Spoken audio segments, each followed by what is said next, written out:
Good morning. Good morning. Welcome or welcome back to Bookeemonsters. My name is PK. It is Tuesday, June the 25th, and we are here to look at new releases being set into the wild this week. And on Tuesdays, we look at mysteries and thrillers. There's a lot of them, so we're going to get to it very quickly here. But quick announcements, we do have sprints tonight at 6 p.m. Mountain Time, 8 p.m. Eastern. They go for 2.5 hours. I do every Tuesday and Thursday evenings and Saturday afternoons. And tomorrow's morning show will be romance. Wednesdays are romance. Let's jump in. We won't spend a lot of time on each one, unfortunately, because there's about 25 of them. Isn't that amazing? 25 new books this week, times the number of weeks, times the number of days. We are blessed to have a lot of reading options. All right, All the Colors of the Dark by Chris Whitaker. 1975 is a time of change in America. The Vietnam War is ending. Muhammad Ali is fighting Joe Frazier. The rumble in the jungle. And in the small town of Montclair, Missouri, girls are disappearing. When the daughter of a wealthy family is targeted, the most unlikely hero emerges, Patch, a local boy who saves the girl and in doing so leaves heartache in his wake. Patch and those who love him soon discover that the line between triumph and tragedy has never been finer, and that their search for answers will lead them to truths that could mean losing one another. A missing person mystery, a serial killer thriller, a love story, and a unique twist on each.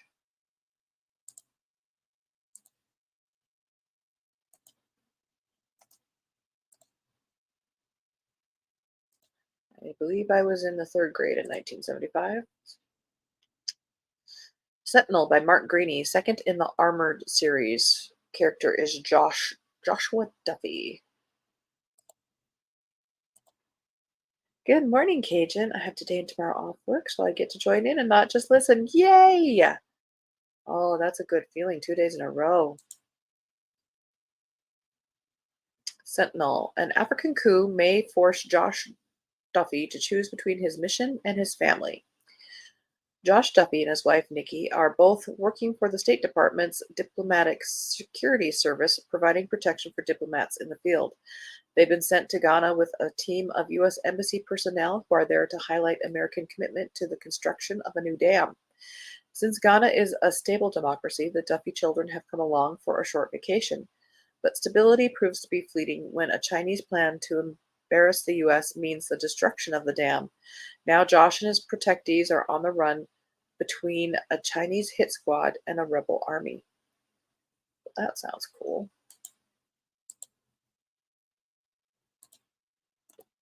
Frida McFadden has a new one. I did check. This is not a republish. Dead Med. When Heather McKinley dreamed of becoming a doctor, she imagined curing sick kids and sporting pink stethoscopes. She never anticipated the sleepless nights, grueling exams, and endless labs. And she certainly never knew that her medical school earned the nickname Dead Med thanks to the tragic history of students overdosing on illegal drugs. But Heather would never consider doing anything like that. That is, until her longtime boyfriend dumps her, and she finds herself failing anatomy and her world starts to crumble. Everyone has a breaking point. Then, on the night before the final exam in anatomy, a shot rings out through the hallways of Dead Med. The school has claimed yet another casualty. One of Heather's classmates has done the unthinkable, and before her desperate 911 call even connects, it will happen again. And the night is just beginning. Ooh. I appreciate that it's not a group of people trapped on an island with a storm coming. I really, really do. Sorry about that. Let that up for you. Justice for All by William Bernhardt, 8th in the Daniel Pike legal thriller series. Florida defense attorney Daniel Pike is dragged into his first civil case to represent a comic book writer suing to recover the rights to a character that makes billions while he lives in poverty. Pike's opposing lawyer is Kenzie Rivera, representing a former flame who claims those rights should go to her. Everyone wants control, but powerful forces are willing to do anything, absolutely anything, to get it.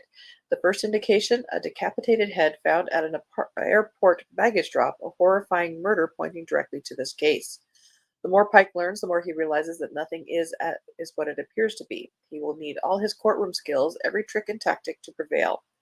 After a bloody confrontation on the courtroom steps proves just how dangerous this case is, he is drawn into a long-standing conspiracy. Can Pike uncover the secrets before he becomes the next victim? That has very intriguing elements as well.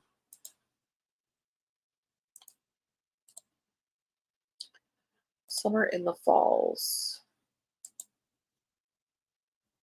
by L. Gray, ninth in the Sweetwater Falls mystery. While the town prepares for the annual local festival, Spencer helps with the festivities while chatting with the residents. Unfortunately, the pleasantry is interrupted when Spencer runs into Rafe Johnson, the man beginning his campaign to unseat her as sheriff. The standoff between them is tense, with Spencer deciding to walk away. Fortunately, when she arrived home to Riker, she was able to drop down her guard. As he works on his fields planting an apple orchard for his new apple cider business. The semi-piece is short-lived when the lead singer of a local band drops dead on stage. Initially, it seems to be an open and shut case of overdose. But when the toxicology report finds poison in the victim, no one, not even Spencer, would have ever expected the troves of victims or the illicit and depraved turn the case would take.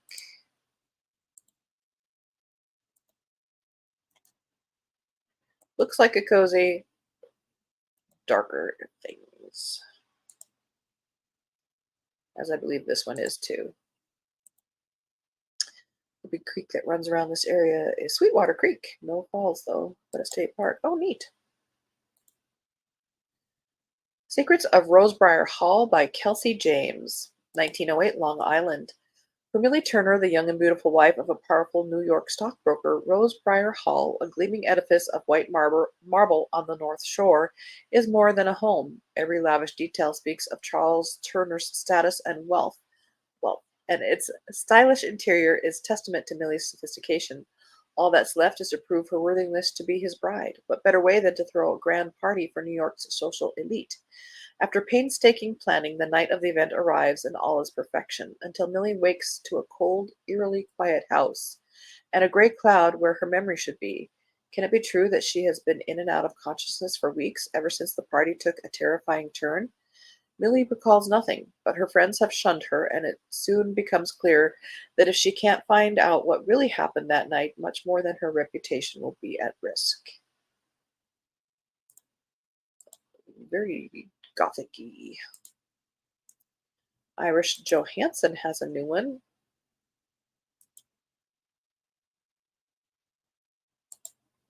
with Roy Johansson. I believe that's her son. Flashback, 11th in the Kendra Michaels series. Kendra Michaels uses her heightened powers of deduction to draw out a serial killer who has not been seen or heard from in over 15 years. Chloe and Sloan Morgan were only children when their mother was the second victim of the Bayside Strangler. Now, after spending 15 years trying to discover his identity, the sisters have suddenly vanished. Were they getting too close to the truth? The police consider their interest in the crime to be just a coincidence and have little motivation to pursue the cold case.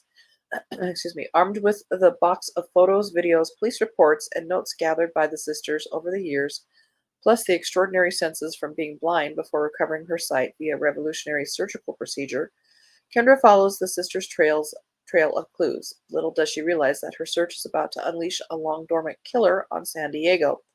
With help from government agent for hire Adam Lynch and private eye Jesse Mercado, Kendra must race to discover the identity of an infamous killer, not only to save the lives of the two sisters, but also untold others.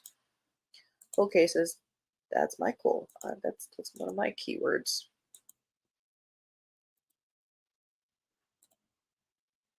Trust Her by Flynn Barry. That one does sound interesting. Yes. Yeah, I'll do. I just want to read everything. Uh,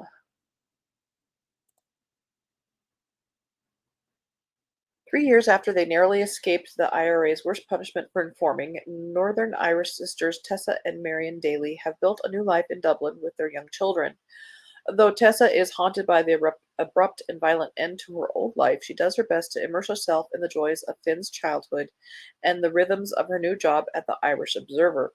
It's a small island, though, and just as quickly as they disappeared, figures from the sisters' past surface to drag them back into the conflict. Tessa is told she must track down her old handler from MI5, Emin, and attempt to turn him into an IRA informant or lose everything. Tessa's reunion with Emin revives a host of feelings she has long attempted to bury. As the relationship intensifies and the pressure mounts, long held secrets rise to the surface, and Tessa must navigate a treacherous landscape of shifting loyalties, all while trying to protect her beloved son.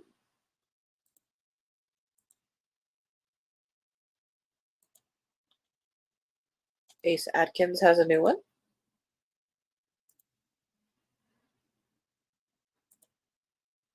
Don't Let the Devil Ride. Addison McKellar isn't clueless. She knows she and her husband Dean don't have the perfect marriage, but she's still shocked when he completely vanishes from her life. At first, Addison is annoyed, but as days stretch into a week and she's repeatedly stonewalled by Dean's friends and associates, her frustration turns into genuine alarm. When even the police seem dismissive of her concerns, Addison turns to her father's old friend, legendary Memphis PI Porter Hayes. Porter and Addison begin to dig deeper into Dean's affairs and quickly discover that he was never the hardworking business owner and family man he pretended to be. As they piece together the connections between a hook-handed mercenary, one of Elvis's former leading ladies, and a man posing as an FBI agent, it becomes clear that Dean was deeply enmeshed in a high-stakes web of international intrigue, and Porter and Addison aren't the only ones looking for him. Dean angered some very dangerous people before he disappeared, people who have already killed to get what they want, and they won't hesitate to come after his family to even the score.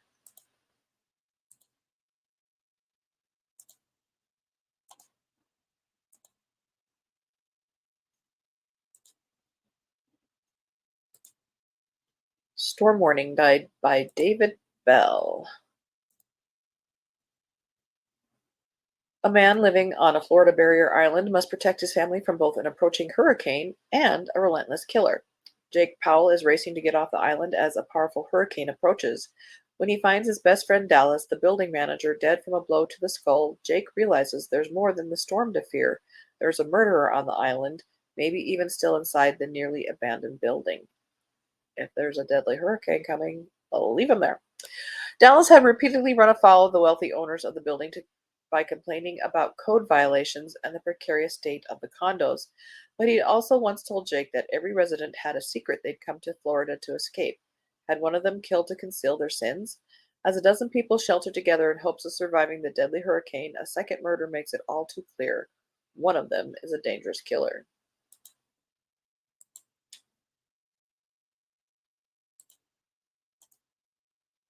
An epitaph for Jezebel. There's a title.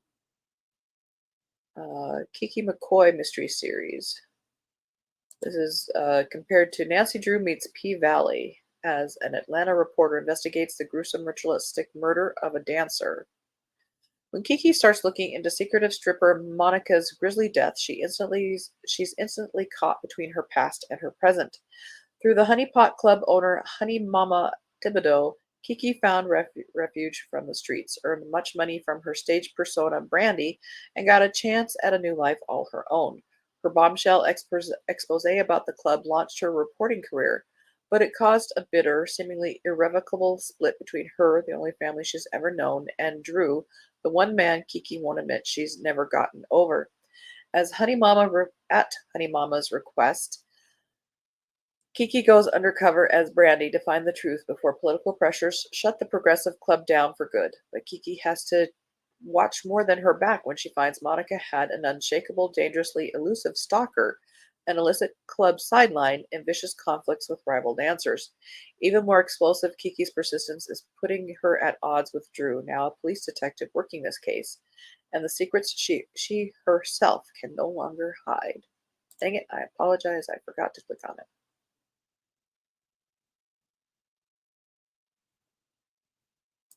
This is real live show. I do make mistakes.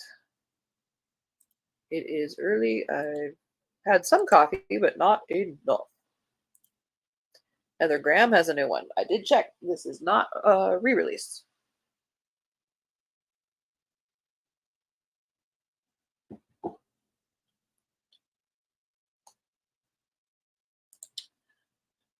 Market for Murder.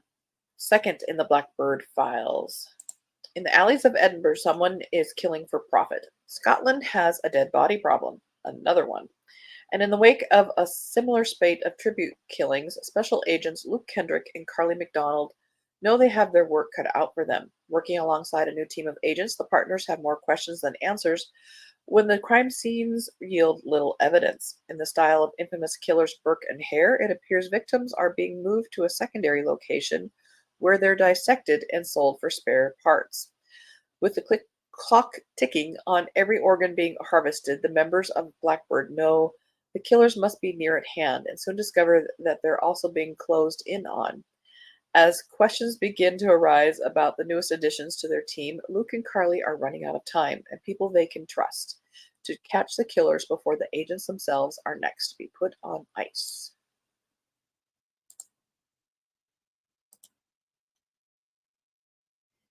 Yes, these books are way different than yesterday's cozies. That's why they have their own day. I didn't know Heather Graham has other series besides the One Storm the other people like so much. Yes. Man in the Water, a Mackenzie novel, 21st in the Twin Cities series by David Housewright. When his wife finds the body of an Army veteran in the lake, it is inevitable that former cop, now unofficial PI Rushmore Mackenzie, will get enmeshed in a complicated case of possible murder. It all starts with the body in the water. On what should be the first boat day of the season, Mackenzie's wife Nina finds a dead Army vet. As the dock owner and the insurance companies claim that it was suicide despite the deceased E.J. Woods having no obvious reason to kill himself, his widow starts acting suspiciously. Mackenzie finds himself pulled into the fight when Nevaeh, the victim's daughter, convinced her father was murdered, asks him to investigate. Further complicating the situation are uncooperative voters, allegations of PTSD, and the simple fact that there was no reason for EJ to be in the water. Mackenzie's investigation unearths not only the petty squabbles surrounding the lake and its dock, but details of her father's past that Nevaeh is perhaps better off not knowing. With Nina haunted by dreams of the body and the legal fight over cause of death becoming increasingly nasty, Mackenzie may be the only one interested in finding justice for EJ and uncovering the truth before another person dies.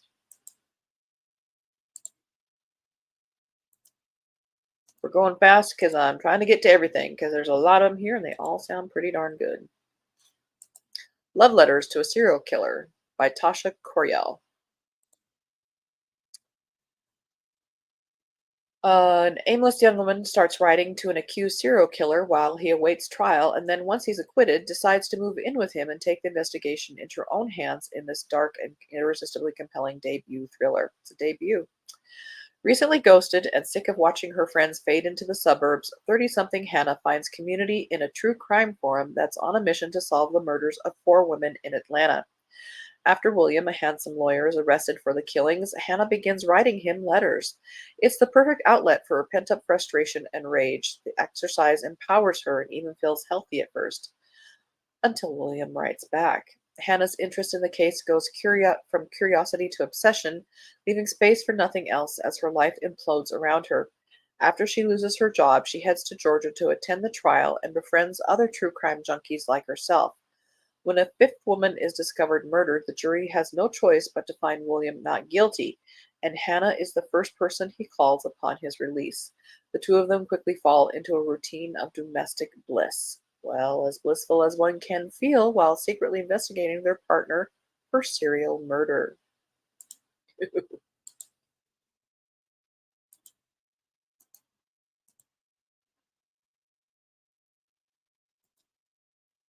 Innocent Intent by Casey Mills. Crew of Hunters. I had to go look it up. It was bothering me. It's okay. There's a lot of books in that one, if I remember right. When a wife becomes a prime suspect in her husband's murder, this criminal psychologist must forget everything she thought she knew in order to clear her name. This is another debut. Cassidy Evans is the blueprint. As a criminal psychologist, Cassidy is a savant. She spent years solving groundbreaking cases by shifting through the minds and behaviors of those driven by the darkness that controls them. After years of dedicated fieldwork, Cassidy decides to retire and share her expertise of killers' mentalities as a novelist. As a published author, she's now happily married and spends most of her time traveling the world and sharing with others how to understand the twisted minds that drive bad behaviors.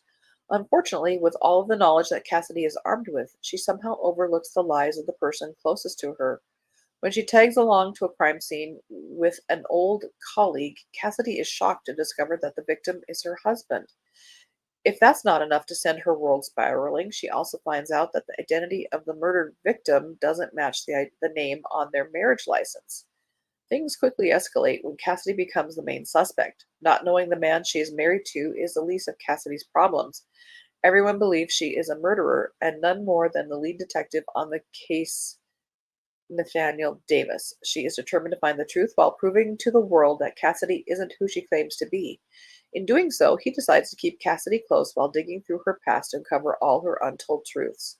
While she's hiding secrets that could totally destroy the world she spent years building, Cassidy learns that things are never what they seem.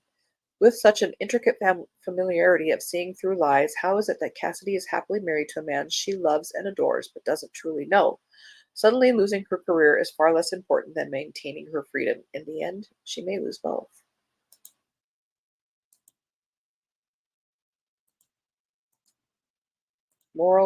Oh my gosh, we are not going to have enough time to get to these.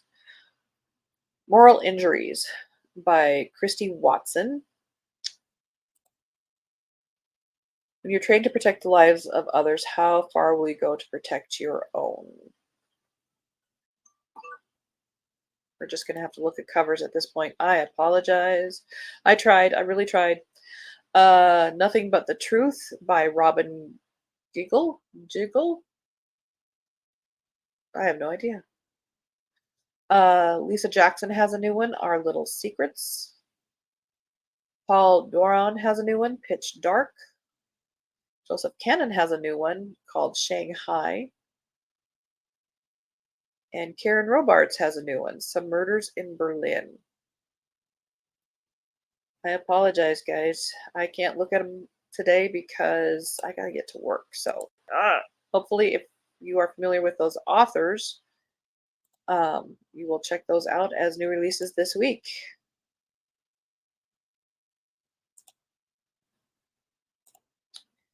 We covered a lot of them. That's right, Freeform Friday. Hope you have a good day and see you tonight. Indeed. Thank you so much, Cajun. I appreciate you so much. Thank you for watching. If you're watching it later, thank you for watching it later. I know it's early. I'm just one of those disgusting morning people. Hope you have a very good day. Hope you're reading good books. I'm very excited. The book I've been looking forward to for a year came out today. It's by Sherry Thomas.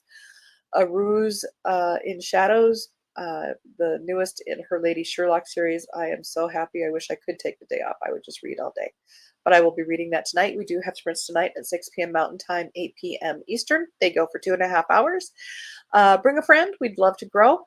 And as the banner says here, don't be a bookworm, be a bookie monster. Have a good day and God bless.